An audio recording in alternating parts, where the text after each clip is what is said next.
শুভেচ্ছা আজকের ক্লাসে। তো কী অবস্থা ভাইয়ারা আর বোনেরা, কেমন আছো তোমরা? আজকের ক্লাসে আমরা পড়ব ন্যারেশনের প্র্যাকটিস ক্লাসটি। তো ন্যারেশনের প্র্যাকটিস ক্লাস করতে গেলে আমাদের যা যা করা লাগে তা এখন করে নিব। তো আমি তোমাদের কাছে আশা রাখি যে আমি যে আগের ক্লাসটি দিয়েছিলাম তা তোমরা করেছো। তো আগের ক্লাসটি যারা যারা করেছো অ্যান্ড যা যা আমি মুখস্থ করতে বলেছিলাম তা মুখস্থ করছো, তো তাহলে এই ক্লাসটি তোমার জন্য। তো ক্লাসটি করো। তো ক্লাস শুরু করা যাক। আজকে আমরা পড়ব ন্যারেশনের সেকেন্ড ক্লাস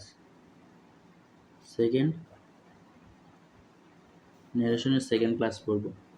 সেকেন্ড ক্লাসে তো প্রথমে আমরা দেখি কি আছে।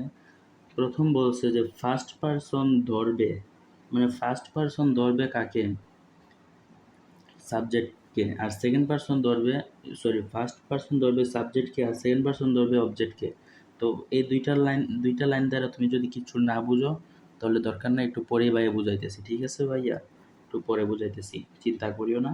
ফার্স্ট পারসন ধরবে সাবজেক্টকে আর সেকেন্ড পারসন ধরবে অবজেক্টকে, ঠিক আছে? এটুকুই মনে রাখো।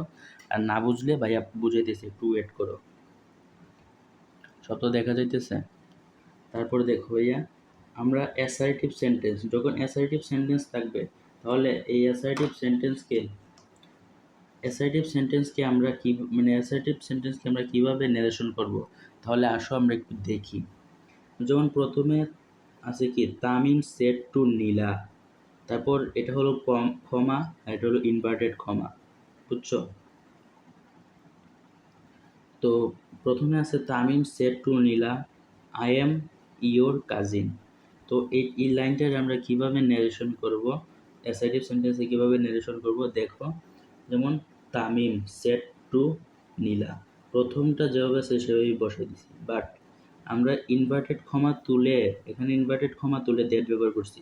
ইনভার্টেড ক্ষমার জন্য আমরা কি ব্যবহার করছি? দ্যাট ব্যবহার করছি, বুঝছো? ইনভার্টেড ক্ষমাটা তুলে আমরা দ্যাট ব্যবহার করছি। এই দুইটা ইনভার্টেড ক্ষমা তুলে আমরা দ্যাট ব্যবহার করছি। তারপর দেখো যে আই কোন পারসন ভাইয়ারা? আগের ক্লাসে যে পড়ছো, আই হলো ফার্স্ট পারসন। তো ফার্স্ট পারসন, ঠিক আছে? তো ফার্স্ট পারসন কাকে ধরবে? প্রথম দেখছিলাম না ভাইয়া, ফার্স্ট পারসন ধরবে সাবজেক্টকে। তো এটা ফার্স্ট পারসন তো ধরবে কাকে, মানে সাবজেক্ট, মানে সামনে যে আছে ওইটার সাবজেক্টকে ধরবে। তো এটার মধ্যে সাবজেক্টকে তামিম নাকি নীলা? সাবজেক্ট হলো তামিম আর নীলা হলো অবজেক্ট, ঠিক আছে? আশা করি তোমরা এগুলো জানো, এসএসসিতে পড়ো। তো দেখো, যেমন আইটা হলো ফার্স্ট পারসন। আইটা কোন পারসন? আইটা ফার্স্ট পারসন, ধরবে কাকে?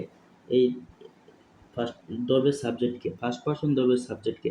তো এতটুকু তো ঠিক আছে, আমরা এগুলো তুলে দিয়েছি দ্যাট। আই হলো ফার্স্ট পারসন, ধরবে সাবজেক্টকে। তো সাবজেক্ট হলো তামিম মানে কি? একজন ছেলের নাম। তো তামিমের সাবজেক্ট ফর্মটা বসবে এখানে, বুঝছো? সাবজেক্ট ফর্ম বসবে। তামিমের সাবজেক্ট কি? তামিমের সাবজেক্ট হলো হি। আশা করি তোমরা আমি যে বক্সটা দিয়েছিলাম এটা ভালোভাবে পড়ছো। তো তামিমের সাবজেক্টটা বসাইছি। আই হলো ফার্স্ট পারসন, ধরবে সাবজেক্টকে। সাবজেক্টকে। তো সাবজেক্ট হলো কি? তামিমের সাবজেক্ট কি? ই, ঠিক আছে? তারপর এমকে আমরা কীভাবে পরিবর্তন করব? বক্সে দেওয়া ছিল যে এম ইজ আর যদি থাকে তাহলে আমরা টেন্স পরিবর্তন কীভাবে করব? এম ইজ আর থাকলে দিব ওয়াজ ওয়ার। তো দেখো ভাই, এখানের মধ্যে ওয়াজ হবে নাকি ওয়ার হবে, কীভাবে বুঝবা? যেমন হি এর পরে কি কোনো সময় ওয়ার হয়? ওয়ার হয় না, তাই কি দিব আমরা? ওয়াজ দিব, ঠিক আছে? বুঝছো তোমরা? আগের ক্লাসটা যদি বুঝে দেখো তাহলে এটা বুঝার কথা ভাইয়া। আগের ক্লাসটা প্লিজ তোমরা একটু করবা, আর ভাইয়া মুখস্থ করে নিবা ভাইয়া, যেটুকু দিছি বেশি তো দেই নাই, কমই দিছি। তো এম থাকলে কি হবে? ওয়াজ হবে বা ওয়ার হবে। তো হি এর সাথে কখনো ওয়ার হয় না, তাই ওয়াজ, বুঝছো? হি ওয়াজ। তারপর বাকিটা, তারপর ইউ কি? এটা ইউর হলো সেকেন্ড পারসন। তো সেকেন্ড পারসন ধরবে কাকে? নীলাকে ধরবে। সেকেন্ড পারসন ধরবে অবজেক্টকে, দেখছো না? সেকেন্ড পারসন ধরবে অবজেক্টকে, বুঝছো? এই অবজেক্টে ধরবে। তো এটা কোন ফর্মে আছে? ইউ ইউ ইয়োর মানে পসেসিভ ফর্মে আছে এটা। তো নীলার পসেসিভ ফর্ম নিব। নীলার পসেসিভ ফর্ম কি? হার। নীলার possessive form her. She her her পড়ছিলাম না? নীলার পসেসিভ ফর্ম হার। ইউর ছিল পসেসিভ, এটা হলো পসেসিভ ফর্মে। তো নীলারও নিয়ে নিব পসেসিভ ফর্মে।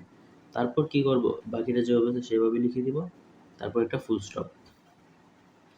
আশা করি তোমরা এটা ক্লিয়ার হইছো। আবার ভাইয়া বুঝাই দিতেছি। প্রথমেই দেখো, Tamim Tamim shed to Nila inverted comma আছে আই এম ইওর কাজিন। তো তামিম সেড টু নীলা যেভাবে সেভাবে বসাইছি। ইনভার্টেড ক্ষমা দুইটা তুলে দিয়ে ব্যবহার করছি দ্যাট। দেখো ইনভার্টেড ক্ষমা তুলে ব্যবহার করছি দ্যাট। তারপর আই হলো ফার্স্ট পার্সন ধরবে কাকে? ওই সাবজেক্টকে ধরবে। সাবজেক্ট হলো, এটা কিন্তু সাবজেক্ট, আইটা হলো সাবজেক্ট ফর্মে আছে, ঠিক আছে? বক্সের মধ্যে দেখছো না আইটা সাবজেক্ট ফর্মে আছে? তো আইটা যে সাবজেক্ট ফর্মে আছে, এটা আই হলো কি? আই হলো ফার্স্ট পার্সন ধরবে কাকে? তামিমকে। তো তামিমের সাবজেক্ট ফর্মটা বসবে, ঠিক আছে? এটা সাবজেক্ট ফর্মে ছিল, তাই এটার ধরে এটারও সাবজেক্ট ফর্ম বানাই দিছে, ঠিক আছে? তারপর আমরা এম মানে কি? আমরা টেন্সের পরিবর্তন দেখবো। টেন্সের পরিবর্তনে কি হয়েছে ভাইয়া? এম মানে কি? এম থাকলে আমরা কি দিব? এম ইজ আর থাকলে ওয়াজ ওয়ার দিই না আমরা? দেখাইছি না ভাইয়া? তো এম ইজ আর থাকলে ওয়াজ ওয়ার যদি হয়, ওয়াজ হবে নাকি ওয়ার হবে কিভাবে বুঝবো? হি ওদের পর্যন্ত আমরা লিখলাম, তো হিয়ার পরে কি ওয়ার হয় নাকি ওয়াজ হবে? হিয়ার পরে তো কখনোই ওয়ার হইতে দেখি নাই আমরা কখনো, তাই ওয়ার হবে না, ওয়াজই হবে। হি ওয়াজ। তারপর কি? অতটুকু আসলাম। তারপর ইউর হলো পসেসিভ ফর্মে আছে। পড়ছিলাম না ভাইয়া? ইউ ইয়োর ইউ ইয়োর, তার মানে এটা পসেসিভ ফর্মে আছে। তো পসেসিভ ফর্মে যেহেতু আছে, তো ইউর হলো সেকেন্ড পার্সন ধরবে আমাদের নীলাকে। তো নীলাকে পসেসিভ ফর্ম বানাই দিবে। নীলার পসেসিভ ফর্ম কি? নীলার পসেসিভ ফর্ম হার। তারপর বাকিটা যেভাবে আছে সেইভাবে। আশা করি বুঝতে পারছো। তারপর দেখো ইন্টারগেটিভ সেন্টেন্স।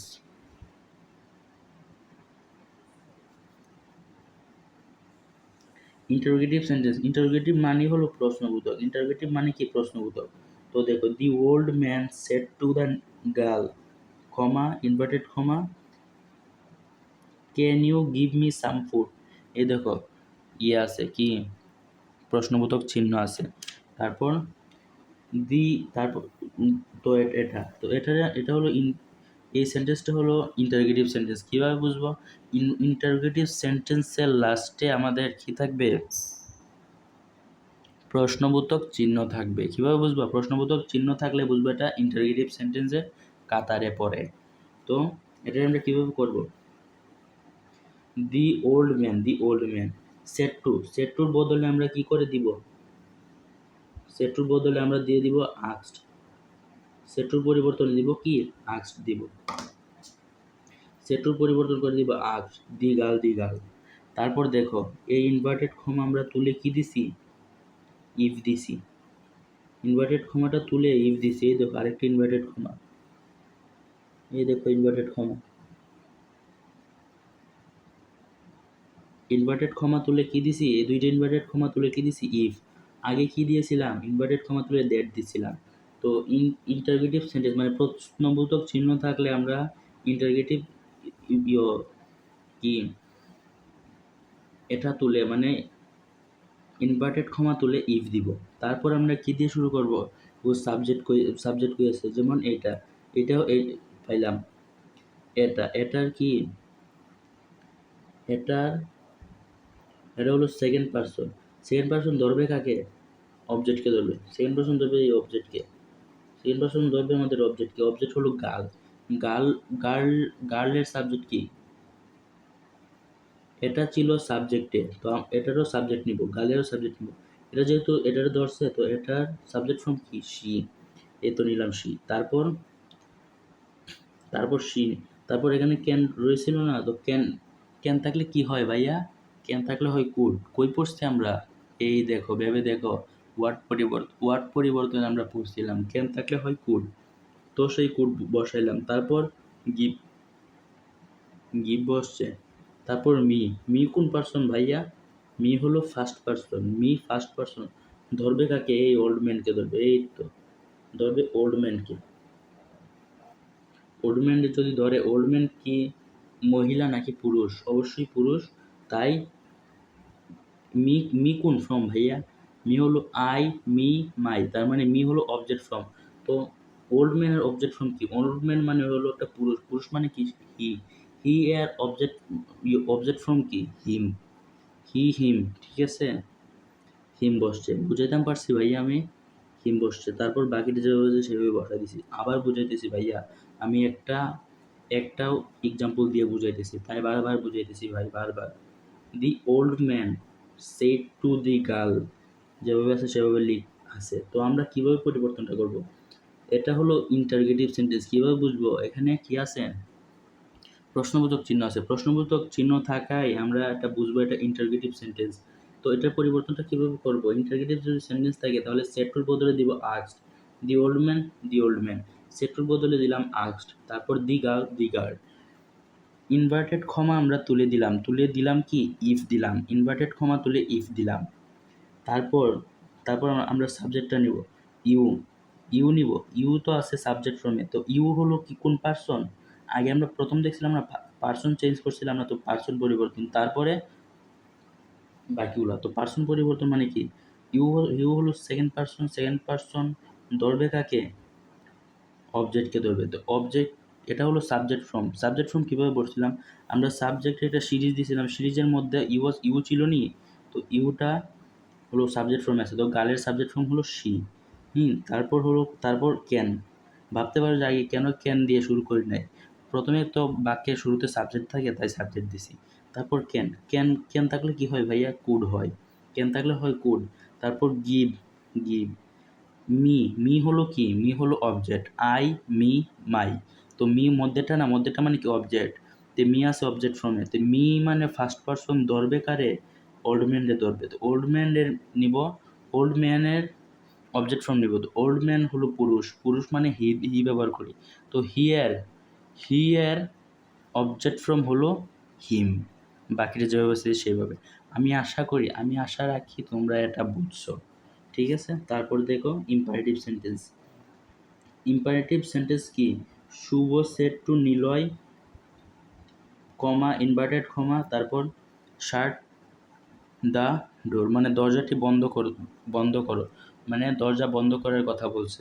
যদি তুমি তোমার ছোট ভাইরে বলো যে দরজা বন্ধ কর, তাহলে ওরে কি করবা? ওরে কি রিকোয়েস্ট করবা? না, ওরে অর্ডার করবা, অর্ডার দিবা, ঠিক আছে? তো তেমন শুভ যেমন নিলয়কে বলছে যে শাট দ্য ডোর, মানে দরজা বন্ধ করো, তো এটা কি বলছে? এটা অর্ডার করছে। তাই শুভ সেড টু, সেটুর বদলে কি হবে? অর্ডার্ড হবে, অর্ডার্ড। সেটুর বদলে অর্ডার্ড, শুভ অর্ডার্ড নিলয়। আশা করি আমি আগের ক্লাসে যা পড়াইছি তা এখন পুরোপুরিভাবে মিল পাইতেছো, অ্যান্ড আরও একটু পরে পাবা, আরও বেশি পাবা।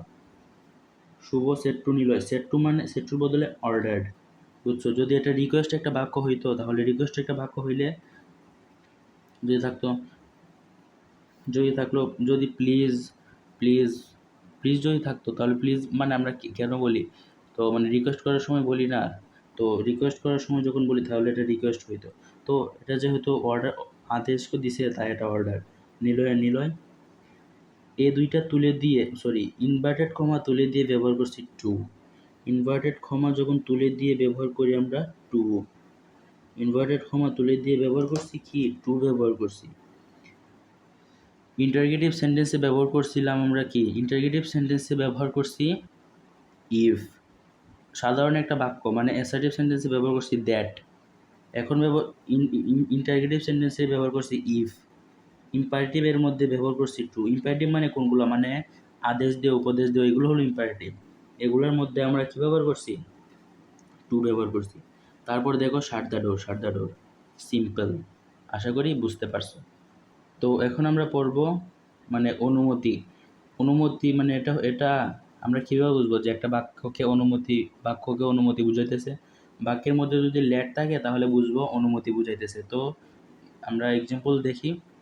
প্রথম হলো Hridoy said to the teacher, Hridoy said to the teacher let me take part in the exam. তো এই বাক্যের মধ্যে লেট আছে, এই বাক্যের মধ্যে কি আছে? লেট আছে। তো লেট থাকলে কি বুঝবো আমরা? অনুমতি মানে বাক্যটা একটা অনুমতি করছে। তো এটা কিভাবে সলভ করব? Hridoy said to the teacher, Hridoy said that, to the teacher আমরা লিখি নাই, সেড দ্যাট দিলাম। তারপর দেখো ভাইয়া, লেট, লেট থাকার কারণে আমরা কি দিছি? মাইট বি অল, লেট থাকার কারণে আমরা কি দিছি? Might be allowed, late থাকার কারণে দিলাম মাইট বি অল ওয়ার্ড।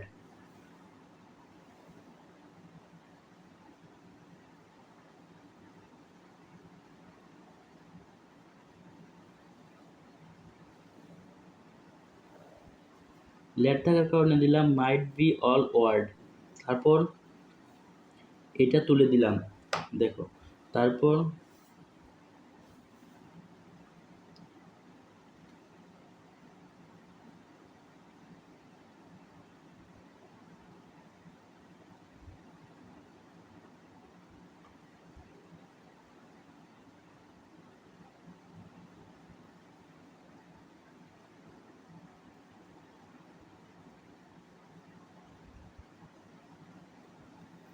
দেখো হৃদয় সেট টু, তো এটা তুলে দিছি, ইনভার্টেড কমা তুলে দিয়ে এখানে কি ব্যবহার করছি? দ্যাট ব্যবহার করছি। ইনভার্টেড কমা তুলে দিয়ে আমরা ব্যবহার করছি দ্যাট, ইনভার্টেড কমা তুলে দিয়ে ব্যবহার করছি দ্যাট। এটা লেটের জন্য ব্যবহার করছি might be allowed, allowed to, মানে এটা একই, মানে ওইটার সাথেই লেট তুলে দিয়ে ব্যবহার করছি might be allowed to, might be allowed to. তারপর বাকিটা যেভাবে আছে সেভাবে লিখে দিছি। বুঝছো? আশা করি বুঝতে পারছো। আবার বলতেছি, এটা কিভাবে বুঝবো আমরা? ফোকাস লক হয় না কেন? হৃদয় সেড টু দ্য টিচার, তো একটা বাক্য আছে, তো এটা কিভাবে করব আমরা? যেহেতু লেট আছে, লেটের বদলে কি দিব? Might be allowed to, বাকিটা যেভাবে আছে ওইভাবে লিখে দিব। আর ইনভার্টেড কমা তুলে দিয়ে দ্যাট ব্যবহার করব। তারপর হলো প্রস্তাব। যদি কোনো বাক্যের মধ্যে প্রস্তাব বোঝায়, তো আমরা কিভাবে বুঝবো? কোনো বাক্যের মধ্যে যদি লেটাস বা লেটস থাকে, তাহলে আমরা বুঝবো যে বাক্যটা প্রস্তাব বুঝাইতেছে। তাহলে প্রস্তাব বুঝালে আমরা কিভাবে লিখবো? যেমন Akash said to Nila, Akash said to Nila let us, তো লেটস থাকলে কি বুঝবো? যে এটা প্রস্তাব বুঝাচ্ছে। তো লেটস থাকলে আমরা কিভাবে লিখবো? আকাশ সেড টুর বদলে কি দিব? প্রপোজড। কেন প্রপোজড?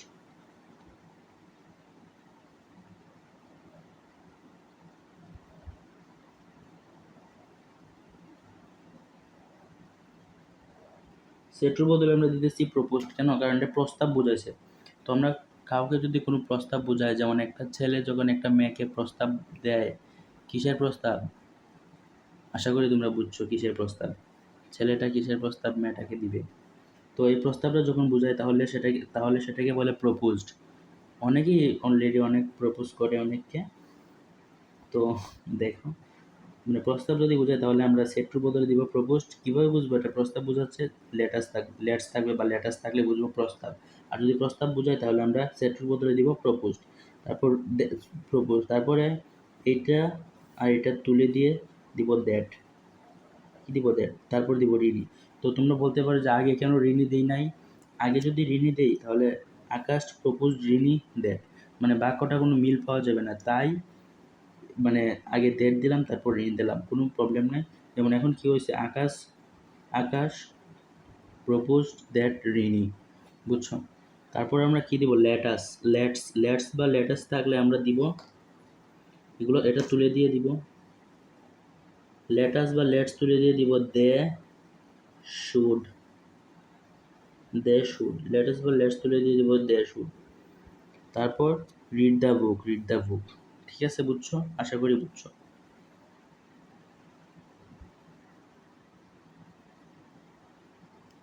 তারপর দেখো এক্সক্লেমেটরি সেন্টেন্স। এক্সক্লেমেটরি সেন্টেন্স হলো Shubho said to Rahul how nice you are. সেটা কীভাবে করবো? Shubho said to, exclamatory sentence আমরা বুঝবো এইটা দিয়ে, মানে এক্সক্লেমেশন মার্কটা দিয়ে বুঝবো এটা এক্সক্লেমেটরি সেন্টেন্স। তো এক্সক্লেমেটরি সেন্টেন্স হলে কি করব? মানে দেখবো এটা সুখ বোঝাইতেছে নাকি দুঃখ বোঝাইতেছে। তো দেখো এটা মানে একটা মানে খুশির সংবাদ। খুশি মানে কি দুঃখ সুখ সুখ বুঝাইতেছে, আনন্দ বুঝাইতেছে। তাহলে আমরা কি দিব সেট্রুর বদলে? আশা করি তোমরা জানো। সেট্রুর বদলে দিব exclaim with joy, exclaim with joy দিব, সেট্রুর বদলে এক্সক্লেম উইথ জয়। তারপর এটা তুলে দিব, এটা তুলে দিয়ে দিব কি দ্যাট, এটার বদলে দিব দ্যাট। তারপর তারপর আমরা সাবজেক্ট বের করবো, এই তো সাবজেক্ট। তারপর দেখো সাবজেক্ট আমাদের ইউ। ইউ হলো সেকেন্ড পার্সন, সেকেন্ড পার্সন ধরবে কাকে? সেকেন্ড পার্সন ধরবে অবজেক্টে। অবজেক্ট হলো রাহুল, অবজেক্টকে রাহুল, রাহুল মানে কি হি, রাহুল মানে একজন বয়। এটা আছে সাবজেক্টে, তো রাহুলও নিব সাবজেক্টে, রাহুল হলো হি, হি এর সাবজেক্ট তো হি, জানো না হি। তারপর আর, এই দেখো ভাইয়া আর আছে, তো আর এম ইজ আর থাকলে কি দেই আমরা? ওয়াজ ওয়ার দেই। তো ওয়াজ হবে নাকি ওয়ার হবে? হি এর সাথে ওয়াজ হবে নাকি ওয়ার হবে? তো হি এর সাথে সবসময় ওয়াজ হয়, তাহলে হি ওয়াজ। তারপর হাউ নাইস মানে ভেরি নাইস। আশা করি বুঝতে পারছো। তো এখন দেখো আমাদের ম্যাজিক শুরু করি। ম্যাজিকটা হলো আমরা কিভাবে একটা প্যাসেজের ন্যারেশন করব। আমরা কিভাবে প্যাসেজ ন্যারেশন করব? আমাদের পরীক্ষাতে আসে প্যাসেজ ন্যারেশন। তো প্যাসেজ ন্যারেশন করার জন্য আমরা যা যা উপাদান প্রয়োজন, যেমন একটা তরকারি রান্না করার জন্য যেমন বিভিন্ন ধরনের মশলা, তারপর আলু, পেঁয়াজ, রসুন, এগুলো প্রয়োজন হয়, তেমনভাবে আমরাও একটা মানে আমরাও এই প্যাসেজ ন্যারেশন শেখার জন্য আমরা সব রেডি করে রেখে দিছি। এখন শুধু আমরা রান্না বসাই দিব। তো এখন আমরা প্যাসেজ ন্যারেশনে ঢুকে যাব। তো এই দেখো প্যাসেজ ন্যারেশন আমরা কীভাবে করব, তিনটা নিয়ম। তিনটা নিয়ম হলো কি কি? প্রথম সেন্টেন্সের সেন্টেন্স ন্যারেশন করব, মানে প্রথমে আমাদের একটা প্যাসেজে থাকবে, আমাদের প্যাসেজটা থাকবে না, প্যাসেজটা আমরা ন্যারেশন করব না। তো প্যাসেজটার মধ্যে প্রথম যে লাইনটা থাকবে এটার আমরা সাধারণভাবে ন্যারেশন করব। কোন ন্যারেশন করব? এই আমরা যখন 5টা ন্যারেশন পড়ছি এটার মধ্যে যেটা যে নিয়মের মধ্যে পড়ে এই নিয়ম করে সাধারণভাবে একটা মানে করব, মানে সলভ করব। তারপর যদি একজন একাধিক কথা বলে তাহলে সেন্টেন্স যোগ করব, মানে একজন ব্যক্তি যদি বারবার 2-3টা কথা বলে তাহলে তার এই কথাগুলো যোগ করব, একসাথে যোগ করব। কিভাবে যোগ করব একটু পরে আসতেছি। মানে একজন ব্যক্তি যদি 2-3টা কথা বলে তাহলে তার কথাগুলো আমরা যোগ করে দিব। তারপর হলো আগের বক্তা প্রশ্ন করলে রিপ্লাই দিব, মানে আগের একজন ব্যক্তি যদি আমাদেরকে প্রশ্ন করে থাকে তাহলে আমরা রিপ্লাইটা দিব। কিভাবে দিব একটু পরে আসতেছি ভাইয়া। আগের বক্তা যদি কোনো প্রশ্ন করে তাহলে আমরা রিপ্লাই দিয়ে দিব, ঠিক আছে। আর যদি প্রশ্ন না করে তাহলে সেন্টেন্স ন্যারেশন করব। যদি আমাদের কোনো প্রশ্ন না করে তাহলে স্বাভাবিকভাবে আমরা ন্যারেশন করব। তো এতক্ষণ যা পড়লাম এখন আসো আমরা একটু দেখি। আশা করি দেখা যাইতেছে। তো ভাইয়ার সময় স্বল্পতার কারণে ভাইয়া একটা প্যাসেজকে ন্যারেশন করে দেখাইতেছি। তো এটা যদি তোমরা পারো তাহলে তোমরা বইয়ের যে কোনোটা সলভ করতে পারবা, ঠিক আছে, কোনো সমস্যা হবে না। তো ভাইয়া দেখো এটা পড়াই দিতেছি, ভাইয়ারও তো পড়া আছে, তো সময় করে মানে পারি না, তাই ক্লাসগুলো তাড়াতাড়ি আপলোড করতে পারি না, দিতে পারি না। তো একটাই দিতেছি। তারপর যদি তোমাদের আরও লাগে তাহলে ভাইয়াকে কমেন্ট করিও। তোমাদের কমেন্টের পরিমাণ যদি বেশি হয় তাহলে আমি আরও প্র্যাকটিস ক্লাস দিব, ঠিক আছে, ফ্রিতে দিয়ে দিব, কোনো কোর্স টোর্স না।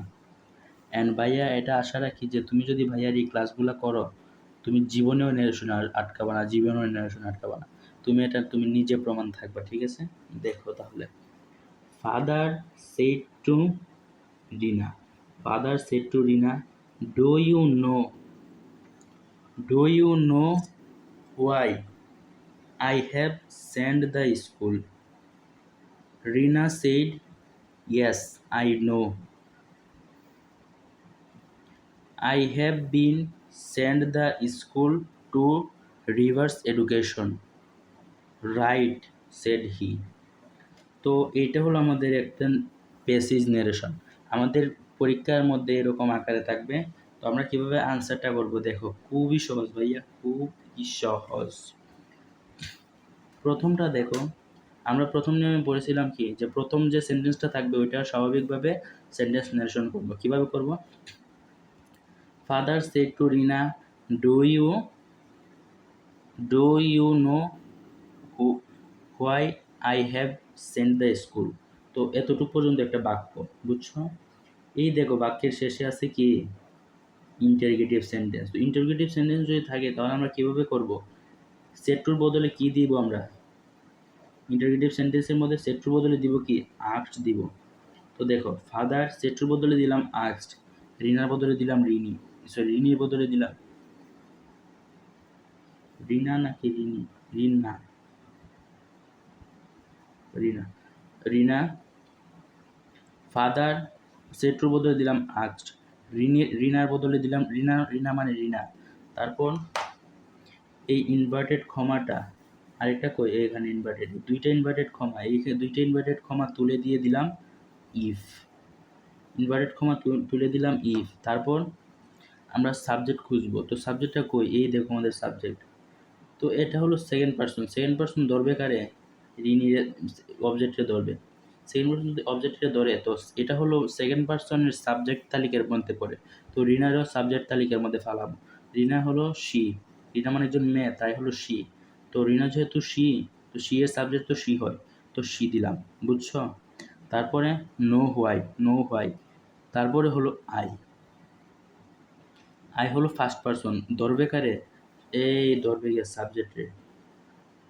আই ফার্স্ট পার্সন ধরবে সাবজেক্টকে, আই ফার্স্ট পার্সন ধরবে সাবজেক্টকে। তো সাবজেক্টকে ফাদার, ফাদারের ফাদার, আই হলো সাবজেক্টের মধ্যে পড়ে, সাবজেক্টের একটা তালিকা দিছিলাম না, সাবজেক্টের মধ্যে পড়ে, তাই হি ফাদারের সাবজেক্ট ফর্ম নেব। ফাদারের সাবজেক্ট কি? হি, তো হি দিলাম। তারপরে হ্যাভ, হ্যাভ থাকলে কি হয় ভাইয়ারা? হ্যাভ থাকলে হয় হ্যাড, হ্যাভ থাকলে হয় কি হ্যাড। হ্যাভ হ্যাজ থাকলে কি হয়? হ্যাড। হ্যাভ হ্যাজ থাকলে কি হয়? হ্যাড। তারপর হ্যাভ, তো হ্যাড দিলাম। তারপর হলো স্যান্ড টু স্কুল, তো স্যান্ড টু স্কুল দিলাম, বুঝছো এতটুকু ভাইয়া? তারপর এতটুকু সেন্ড টু স্কুল আসার পরে তো আমাদের একটা বাক্য শেষ হলো, তাই ফুল স্টপ দিয়ে দিলাম। আশা করি তুমি এই বাক্যটা বুঝতে পারছো। প্রথমে father said to Rina, father said টুর বদলে দিব কি আস্কড দিব, রিনা, তাই তারপর ইনভার্টেড কমা তুলে দিয়ে দিব কি ইফ, আমরা নিয়মগুলোতে শিখে আসছি এগুলা, ইফ। তারপর ইউ, ইউ ধরবে কারে? ইউ হলো সেকেন্ড পার্সন, ধরবে অবজেক্টকে, তো রিনির অবজেক্ট শি। তারপর এটা যেভাবে সেভাবে আই হলো ফার্স্ট পার্সন, ধরবে সাবজেক্টে, তো ফাদারের সাবজেক্ট হলো হি। তারপর হ্যাভ থাকলে হয় কি had. Send to school, send to school, ঠিক আছে, একটা কমপ্লিট। তারপরে দেখো কি বলছে, তো এটা বলছিল কে? ফাদার বলছিল। এখন বলছে Rina, Rina said yes I know. কি বলছে Rina? Yes I know. I have been send the school to reverse education. দেখো রিনা কিন্তু এতটুকু পরিমাণ কথা বলছে, মানে একটা বক্তা যখন কথা বলে পুরাটা কথার উপরে কিন্তু এই ইনভার্টেড কমা থাকে। তো দেখো রিনা কিন্তু আমাদের রিনায় কতটুকু এখান থেকে এতটুকু পর্যন্ত কথা বলছে। তো কি বলছে এখন আমরা এটারে ন্যারেশন করব। রিনা সেইড, রিনা সেইড দিব। দেখো ভাইয়া এখানে কি আছে ভাইয়া? এখানের মধ্যে আছে ভাইয়া ইয়াস, এখানের মধ্যে কি আছে? ইয়াস আছে। তো ইয়াস থাকলে কি হয় ভাইয়া? আমরা যখন পড়ছিলাম তোমার বেসিক ক্লাসে দেখাই দেয় না ভাইয়া, ইয়াস থাকলে কি হয়? ইয়াস থাকলে হবে রিপ্লাইড ইন দ্য অ্যাফার্মেটিভ। তো রিনা রিপ্লাইড ইন দ্য অ্যাফার্মেটিভ। তারপর ইনভার্টেড কমাগুলা, এই দুইটা ইনভার্টেড কমা তুলে দিলাম আমরা কি দ্যাট, ইনভার্টেড কমা তুলে কি দিলাম দ্যাট। তারপর কি হবে? আই নো, আই, তো আই হলো ফার্স্ট পার্সন, ফার্স্ট পার্সন ধরবে কারে? রিনারে ধরবে, কারণ আগেটা তো শেষ। আমাদের মধ্যে রিনা হলো বক্তা, তাই ধরবে হলো রিনারে। তো রিনার সাবজেক্ট ফ্রম কি? শি। তারপর নো এর নো, বুঝছো? তারপর দেখো একটা ফুল স্টপ আছে। তো রিনা এতটুকু একটা কথা বলছে, তারপর আবার এত বড় একটা কথা বলছে। তো রিনা দুইটা কথা বলছে, তো আমরা এখানে জোড়া কি দিয়ে জোড়া দিব? অ্যান্ড দিয়ে জোড়া দিব, বা অ্যান্ড এডিট দিয়ে জোড়া দিব। তুমি যেটা দিয়ে দেও ভুল হবে না। তো আমরা এখানে কি দিয়ে জোড়া দিছি? অ্যান্ড এডিট দিয়ে আমরা জোড়া দিলাম। অ্যান্ড এডিট দ্যাট দিয়ে আমরা জোড়া দিলাম, বুঝছো? তারপর আবার আমরা নেশন করব, যেমন আই ভাইয়া আই হলো ফার্স্ট পারসন, আই কোন পারসন? First person. কারে ধরবে? সাবজেক্টে ধরবে। তো সাবজেক্ট কে? ঋণী। আগেরটা তো শেষ ভাই, এতটুকু তো শেষ। এখন কথা বলছে কে? বক্তা তো হলো ঋণী। তাই ফার্স্ট পারসন ধরবে কারে? ঋণীকে ধরবে। ঋণীকে যদি ধরে তাহলে ঋণীর সাবজেক্ট ফর্ম কি? শি। তো এখানে শি বসেছি। তারপর দেখো হ্যাভ বিন। কি আছে ভাই? Have been. হ্যাভ বিন থাকলে কি হয়? হ্যাভ বিন থাকলে আচ্ছা হ্যাভ বিন পরে দেখো হ্যাভ আছে। হ্যাভ হ্যাভ হ্যাজ থাকলে কি হয়? হ্যাভ হ্যাজ থাকলে হয় হ্যাড। হ্যাভ হ্যাজ থাকলে হয় হ্যাড। তো হ্যাভের বদলে আমরা দিলাম হ্যাড। হ্যাভের বদলে হ্যাড দিলাম আর বিন যেভাবে আছে সেভাবে লিখে দিলাম। তারপর বাকিটা send to school to receive education. Send to school to receive education. Send to school to receive education. ঠিক আছে, তারপর ফুল স্টপ। তো রিনা এতটুকু পর্যন্ত আমাদের কথা বলা শেষ করলো। তারপর রাইট সেড হি মানে কি? হি মানে বোঝায় হলো পুরুষকে। তো এখানের মধ্যে পুরুষকে আর মহিলাকে। পুরুষ হলো ফাদার, তার মানে ফাদার বলছে কি? রাইট। ফাদার কি বলছে? রাইট বলছে। তো রাইট বললে আমরা কি ব্যবহার করি ভাইয়া? মনে আছে বেসিক ক্লাসে কি শিখিয়ে দিয়েছিলাম?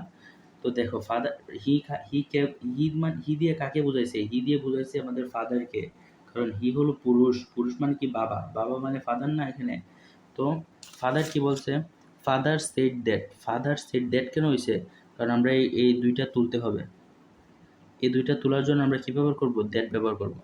বুঝছো? দ্যাট ব্যবহার করব। ফাদার সেড মানে হি মানে বুঝাইছে কিন্তু ফাদার ভাইয়া। হি মানে ফাদার বুঝাইছে। তো ফাদার সেড দ্যাট। তারপর সেড দ্যাট, তারপরে রাইট মানে কি? It was that. It was that.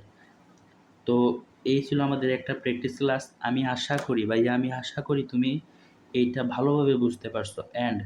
তুমি যদি আমার বেসিক ক্লাসটা করো আর এইটা করো, তাহলে তোমার নিরসনে কেউ আটকাইতে পারবে না ভাইয়া।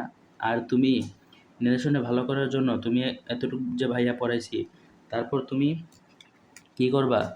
তোমার যে গাইড আছে, বিগত বছরের মধ্যে কোয়েশনগুলো আসছে, এই কোয়েশনগুলো তুমি সলভ করবা। সলভ করলে দেখবা তুমি এমনিতেই পারতেছো।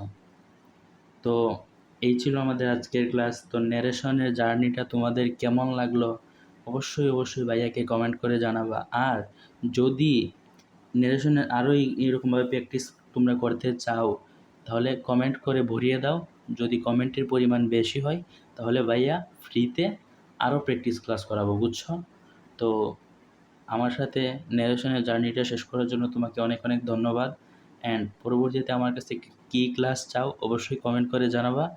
আর আমি কিন্তু এখন ইউটিউবে নতুন, তো তোমরা আমাকে একটু সাপোর্ট করবা, মানে উৎসাহিত করবা। যদি আমার ক্লাসগুলো ভালো হয় তাহলে উৎসাহিত করবা, যাতে আমি নতুন ক্লাস দিতে মানে উৎসাহ পাই। ঠিক আছে? তো সবাইকে অনেক ধন্যবাদ। Good bye.